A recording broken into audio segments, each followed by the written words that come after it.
The golden stories में आपका स्वागत है। आइए सुनते हैं डॉक्टर पद्मा शर्मा की लिखी कहानी विष कन्या।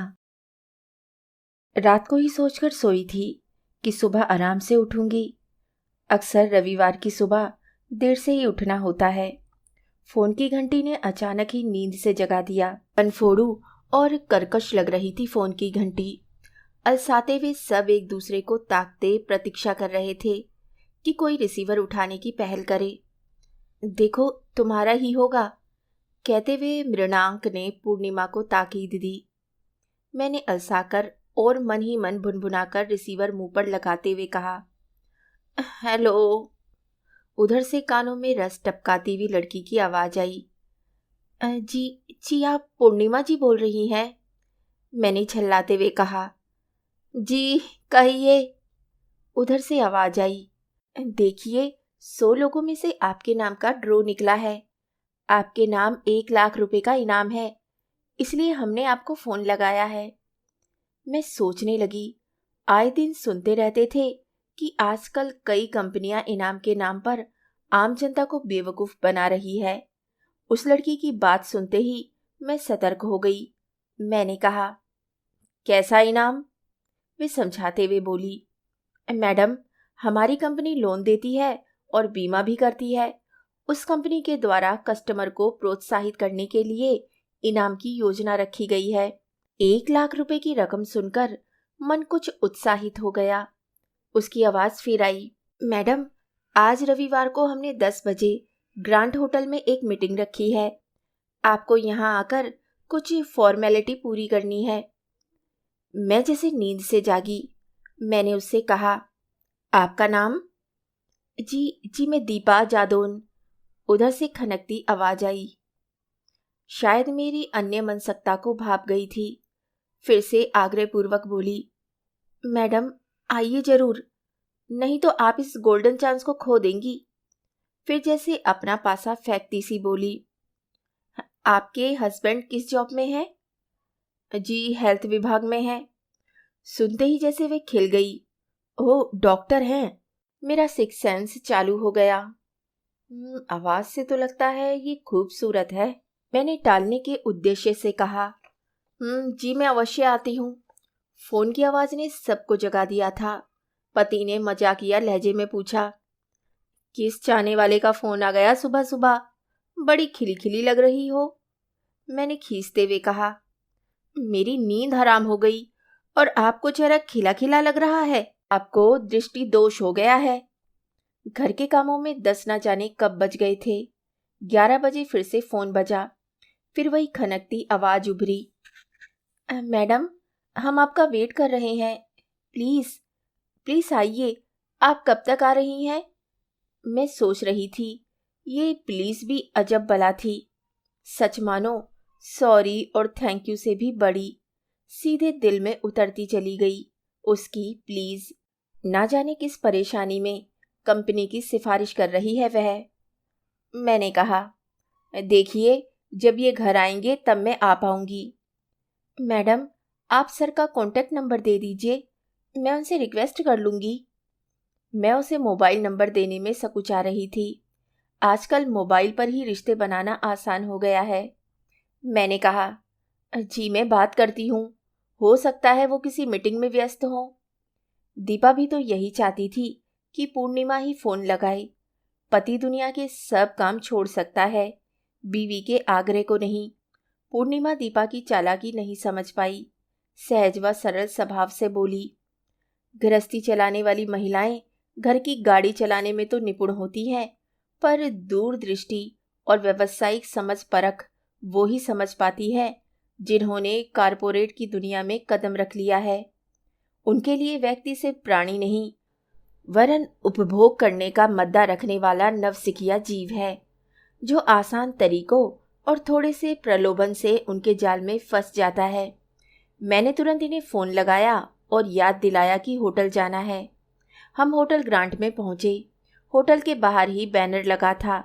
चमक दमक और साज सज्जा के साथ अंदर अंदर उस कंपनी ने आकर्षण की चौपड़ फैला रखी थी। घुसते ही एक काउंटर था जिस पर एक लड़की बैठी थी। उसके पास 2 व्यक्ति पहले से बैठे थे।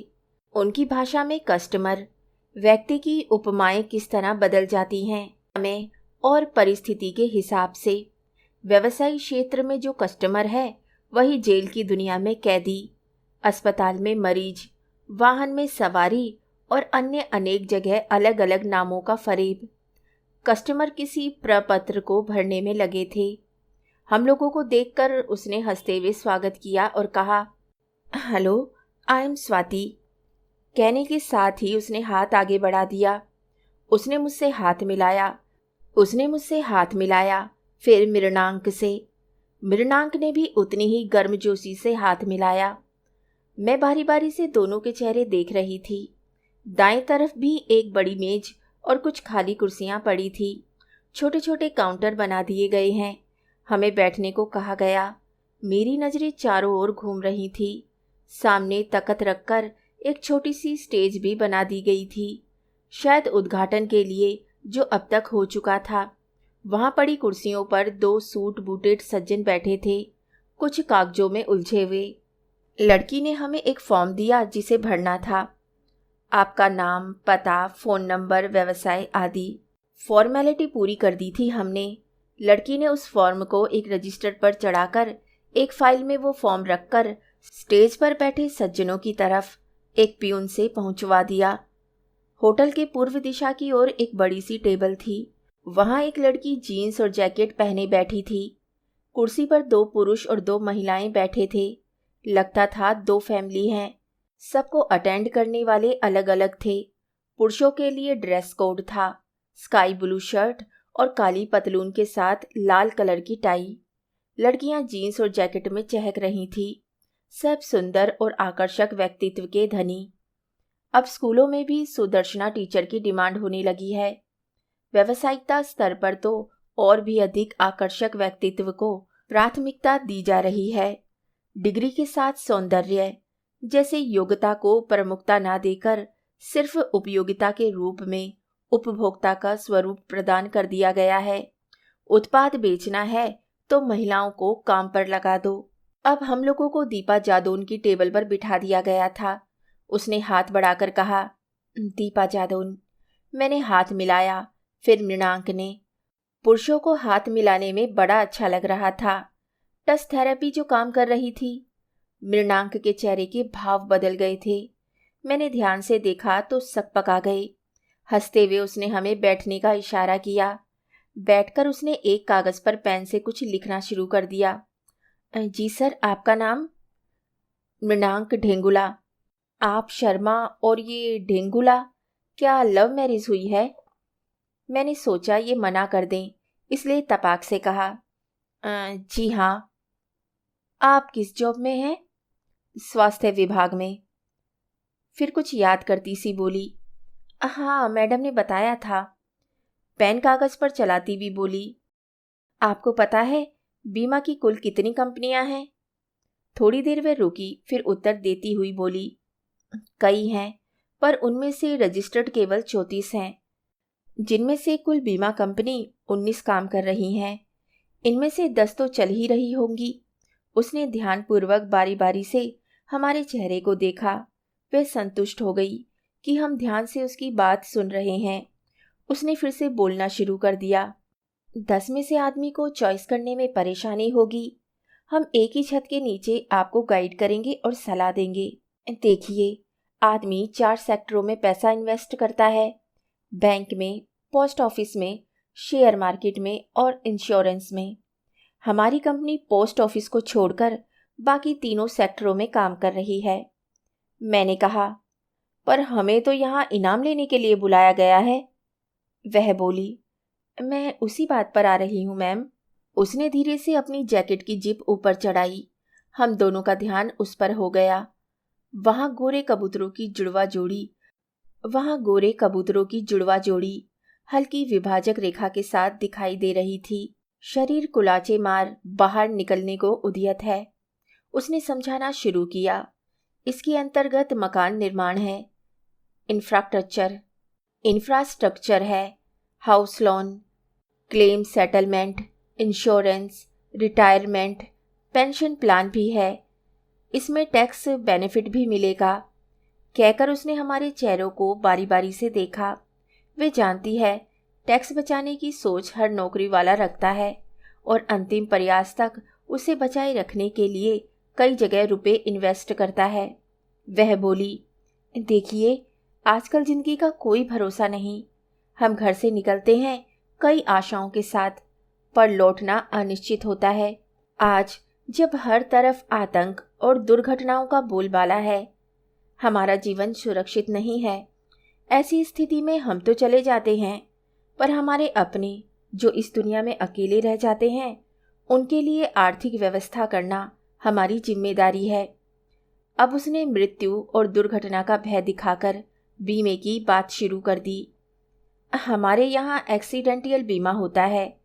आते जाते जब कभी हमारे साथ कोई दुर्घटना घटित हो जाए तो हम पैसों के लिए मोहताज नहीं होंगे। तभी घंटी बजी और दूसरे टेबल पर अटेंड कर रही लड़की ने कहा, सब इनके लिए ताली बजाइए, इन्हें वीआईपी किट मिल गई है। इसकी कीमत 1 लाख रुपए है। मेरे मन में जिज्ञासा उभर आई। मैंने कहा, ये वीआईपी किट क्या है? दीपा मुस्कुराती है। ये 1 लाख रुपए की एक्सीडेंटल पॉलिसी है जिसे कंपनी चलाएगी। आपको सिर्फ 6,000 रुपये वार्षिक किस्त भरना होगा। इसमें लाइफ के इंश्योरेंस प्लान में 5 वर्षों तक लगातार किस्त भरने पर 20 वर्ष तक रिस्क कवर बनी रहती है। इसमें यदि कोई कस्टमर 3 वर्ष तक भी किस्त जमा कर चौथी 5वीं किस्त जमा ना करे तो भी बीमा बना रहेगा। उसमें उसे अपना घोषणा पत्र देना पड़ेगा, लेकिन यह तभी संभव है जब वे पार्शियल विड्रॉल करे, अर्थात एक किस्त पहले वर्ष की छोड़कर शेष 2 किस्तों का पैसा ब्याज से निकाल सकता है। क्लेम में 16 डॉक्यूमेंट लगते हैं। अन्य कंपनी के एजेंट वादे तो करते हैं पर उन्हें पूरा नहीं करते। उसकी वाणी में मिठास थी और वह वाक्पटु भी थी। थोड़ा रुककर वे फिर से बोली, 100 रुपये वार्षिक देने पर 1 लाख का एक्सीडेंटल बीमा हो जाएगा जिसे कंपनी चलाएगी, पर उसके लिए आपको बीमा करवाना होगा। मेरा मन व्यग्र हो रहा था। कंपनी की सोची समझी चाल, जिसे ग्राहक कंपनी की मेहरबानी समझ रही है, वह दरअसल ग्राहक की जेब का ही पैसा है जो दुर्घटना में मौत पर ही मिलेगा। जैसे चलती फिरती जिंदगी में अर्थी की तैयारी। एक फ़ोन नंबर लिखकर उसने कहा, हमारी कंपनी का ये मूल नंबर है। आप जिस शहर का कोड लगा देंगे वहीं के चेयरमैन से बात हो जाएगी। बस आपके हाँ करने की देर है। अब वैसे भी केवल 2 वीआईपी ऑफर बचे हैं। उसने गहरे आत्मविश्वास से इनकी आंखों में झांका। कुछ देर ये भी उसकी आंखों में डूबते उतरते रहे।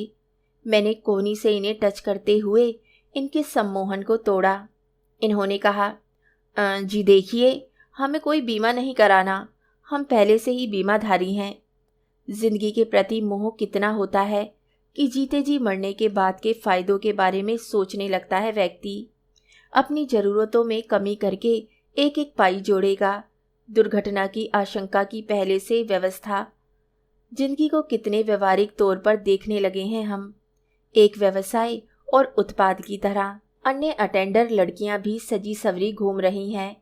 पेंसिल हील पहने खटखट की आवाज़ लोगों के कानों में समाती जा रही है। टाइट जीन्स और जैकेट में वे किसी सुंदर रोबोट का काम कर रही हैं, जिसके इशारे पर कस्टमर अपना सब उनके कहे अनुसार दांव पर लगाने का आतुर है। स्त्री के मानवीय सौंदर्य की सहज सहज अनदेखी हो रही है। उसे सिर्फ देह तक सीमित कर दिया गया है। उसने फिर से पासा फेंकते हुए कहा, देखिए, हमारे यहाँ 18 से 20% इंटरेस्ट मिलता है। फिर प्यून से मुखातिब हुई, जरा इनका ऑफर चेक करना, उसमें क्या इनाम है? मैंने मृणांक से कहा, कंपनी इसे कितनी सैलरी दे रही होगी? उस सैलरी से ज़्यादा ये श्रम कर रही है। उसे तनख्वाह तो अपनी बुद्धि की मिलती है, पर देह को शस्त्र के समान प्रयोग में लाने का उसे क्या मेहनताना मिलेगा? स्त्री की नई छवि बनाने वालों ने स्त्री को अतिरिक्त मूल्य यानी सिर्फ श्रमिक बनाया है, जिसे मजदूरी भी पूरी नहीं मिलती, बल्कि मुनाफा मालिकों की तिजोरी में रहता है। सिर्फ सुंदर स्त्री, कमेरी स्त्री, आजाद स्त्री, ऐसी सुंदर और स्वतंत्र स्त्री जो राष्ट्रीय बहुराष्ट्रीय निगमों का माल, ब्रांड और उपभोक्ता सामग्री बेच सके और मालिकों के लिए ज़्यादा से ज़्यादा मुनाफा कमाकर दे सके, भले ही इस यज्ञ में उसे चौराहे पर निर्वस्त्र होना पड़े। उसने बात बदलते हुए कहा, मैं ग्वालियर की रहने वाली हूँ भाभी जी। आप कहाँ की रहने वाली हैं? अब वो मैडम की जगह भाभी जी कह रही थी। उसने मेरी पूरी शिक्षा ग्वालियर की नोट की थी और मुझे ग्वालियर के नाम से द्रवित करना चाहती थी। आखिर मायका सब पर्यटन स्थलों से बड़ा होता है। मुझे उसका भाभी जी कहना भला लगा, क्योंकि अप्रत्यक्ष रूप से मृणांक उसके भाई थे। मानवीय संबंध, ब्रांड, उत्पाद और कंपनी की खातिर नवीन रूप और स्वरूप ले रहे थे। भाई साहब, आप कहाँ से हैं? लाइए मैं आपका फॉर्म भर दूं। आपका नाम? पूर्णिमा शर्मा। वह अब फैमिली एटमॉस्फेयर बनाती जा रही थी। आप ग्वालियर में कहाँ हैं? कहकर उसने अपने परिवार का परिचय दिया। मैं गोले के मंदिर पर रहती हूँ। मेरे परिवार में मेरी माँ और 2 भाई हैं। चेहरा देखते हुए उसने फिर से प्रश्न दागा, आपकी शादी कब हुई? इन्होंने जल्दी से कहा, जी 1993 में। वह बोली, मेरी भी सगाई हो गई है, वो भी आर्मी में है, मैसूर में। हॉल में हल्का संगीत बज रहा था। भाभी जी, आपके बच्चे कितने हैं? 2। बड़े का नाम क्या है? ईशान। अरे ये नाम तो तारे जमीन पर फिल्म में था। दूसरा बेटा है या बेटी? दूसरी बेटी है आयुषी। अब उसने अंतिम हथियार फेंका। जब आप लोग रिटायर हो जाएंगे तो मकान की आवश्यकता होगी। हर महिला का सपना होता है एक सुंदर घर में रहने का। वह अब मुझे पटा रही थी। उसे गलतफहमी थी कि घर में मेरी चलती है। थोड़ा रुककर बोली, आपका सपना साकार हो सकता है। हम करेंगे आपका सहयोग। हमारी कंपनी आपको लोन दे सकती है। कोने में बैठे कस्टमर को अटेंड करने वाली लड़की ने एक झुनझुना बजाया और कस्टमर पति पत्नी के हाथ ऊपर उठाकर कहा, एक डील फाइनल हो गई है, सब इन्हें बधाइयां दे। अब तक मेरे मनोमस्तिष्क पर होम लोन असर करने लगा था। मैंने इनसे कहा, हम कितने दिन से परेशान हो रहे हैं, बैंकों के चक्कर काट काट कर। लोन पास नहीं हुआ, क्यों ना इनसे ही लोन ले लिया जाए। मृणांक को लग रहा था कि नशा मुझ पर हावी हो रहा है। उन्होंने कहा, अरे ये लोग अभी तो लुभावने सपने दिखा रहे हैं, बाद में चक्कर लगवावेंगे और ऊपर से इंटरेस्ट भी ज़्यादा लेंगे। आज जो कुछ भी कंपनियां दे रही हैं वे बाजार की और अपनी शर्तों पर, केवल अपने फायदे के लिए। देखने में लगता है कि ग्राहक का फायदा है, पर असल में कंपनी का फायदा होता है इसमें। वे मुझे समझा रहे थे। और देखो, व्यावसायिक जाल फैलाने के लिए ब्यूटीफुल टीनेजर्स का इस्तेमाल किया जा रहा है। ये सब विषकन्या लग रही हैं, जो अपने कमीशन के फेर में सीधे साधे ग्राहकों के मनोमस्तिष्क में कंपनी का जहर फैला रही हैं। जहां एक तरफ आज की स्त्री आत्मविश्वास से भरी है, वहां क्या स्त्री का काम सिर्फ सजना संवरना है? ये उत्तेजित मुद्रा में थे। कौटिल्य के अर्थशास्त्र की पंक्तियां सुनाते हुए बोले, स्त्रियों का पालन पोषण करने वालों को चाहिए कि वे सुंदर रूपवती स्त्रियों के द्वारा प्रमुख व्यक्तियों को प्रमादी बनवा दे। मैंने कहा, तो फिर बीमा ही करवा लीजिए। मैं जोर डाल रही थी। दुकान पर जाओ और खाली हाथ वापस आओ तो अच्छा नहीं लगता, उत्साह कम हो जाता है। और मैं तो कई लोगों को अपने 1 लाख रुपए इनाम के बारे में बता भी चुकी हूँ। अब मेरी रेपुटेशन का भी तो सवाल है, मैंने दलील दी। मृणांक कई उदाहरण देकर समझा रहे थे। थोड़ी देर बाद बीमे के उपलक्ष्य में हमारे लिए भी झुनझुना बजाया जा रहा था। हमारी समझदारी को विषकन्या ने डस लिया था। कहानी सुनने के लिए धन्यवाद।